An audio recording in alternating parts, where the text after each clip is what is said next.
Bring in Andrew Schmertz. He is with Hopscotch Air. Andrew runs a private aviation company in the Northeast. Where regulations are getting in our way, well, since Jamie Dimon works in the banking industry, it is very difficult for us to borrow money because of Dodd-Frank. We've been up and down the chain of banks. We've been trying to raise capital over a couple of years. It's not the nature of your business. I mean, well, certainly aviation is part of it. Our business, the biggest problem for us growing is capital right now. Andrew Schmertz is the CEO of Hopscotch Air is here. A lot of people will say, wait a second.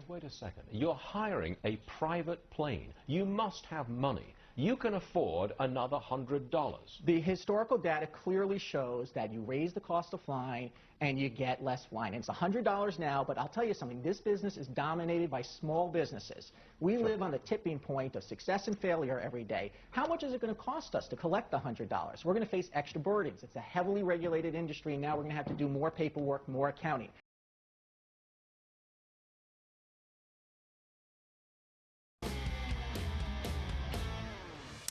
Time now for our favorite person of the day, when we pick one person who grabbed our attention and not for the right reasons. Today, it is the former head of the International Monetary Fund who allegedly used his financial talents and insatiable appetite for sex to run a prostitution ring. Nice.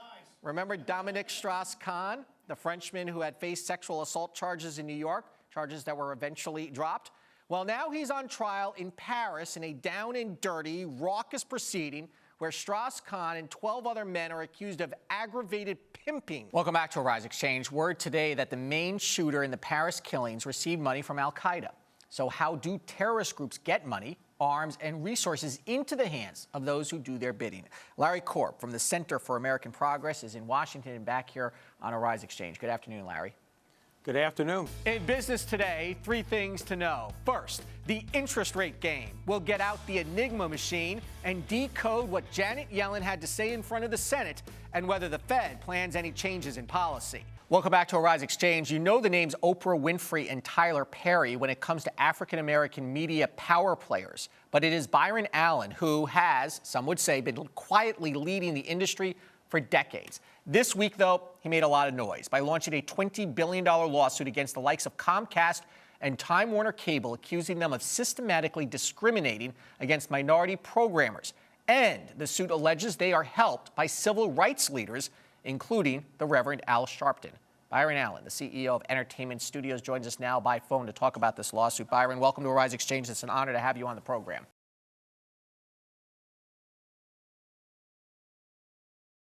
Special correspondent Andrew Schmertz has the story from South Dakota, part of our ongoing reporting initiative, Chasing the Dream. Living paycheck to paycheck isn't easy. Sometimes you have to come up with creative ways to relieve the stress. Good way to just live in denial is just throw away your bills, you know. We already have paid anyway, so. Christy McLaughlin and her husband TJ were getting by on TJ's salary as a manufacturing plant manager here in Sioux Falls, South Dakota. That was until TJ got sick. I was working the night shift and I was on my feet a lot, and I had a couple of wounds start developing on my leg, and they were pretty small at first, and then they got infected and just started growing. We ended up being short on bills. I panicked. So McLaughlin came here, a title loan place just a few miles from his home. He says the process was simple and quick. They inspected his car and then handed him $1,200 in cash. He agreed to pay $322 a month for a year. Title loans and payday loans are supposed to be short-term quick fixes for people who can't get traditional credit. Do you need fast cash? You've come to the right place. They use high-energy commercials and bank-like storefronts to entice people to borrow money at triple-digit interest rates. The problem? They are rarely short-term. Borrowers frequently need to take out a second loan to pay off the first one. It's called flipping. The average payday loan in the United States is flipped 8 times. They're a debt trap that's intentionally marketed to the financially unsophisticated, intending to lock them in on something that they can't pay back. Former state lawmaker Steve Hickey tried to rein in the industry, which charges an average of 574% interest, with legislation to cap interest rates. But he could never get his bills out of committee. South Dakota has been the epicenter of high interest rates since the 1980s, when the state repealed laws capping rates to attract jobs from credit card companies like Wells Fargo and Citibank. The purpose at that time was to bring in 400 Citibank jobs. not to bring in 400% interest rates. Hickey wasn't alone in recognizing the problems created by these short-term loans. Steve Hildebrand runs Josiah's coffee shop here in Sioux Falls.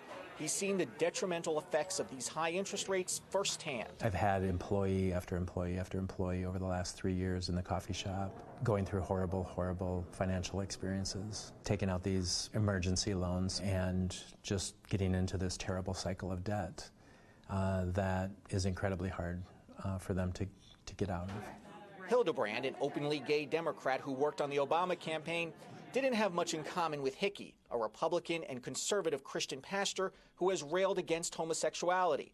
But they did see eye to eye on what they consider predatory lending. We created a campaign called South Dakotans for Responsible Lending. Steve and I are chair and co-chair. They decided to use a tactic that was born right here in the Mount Rushmore state in 1898, the ballot initiative. And you're registered to vote in South Dakota? Yeah. Reynold Neseba is a volunteer gathering signatures to put a measure on the ballot that would do what lawmakers could not, cap interest rates on all loans at 36%.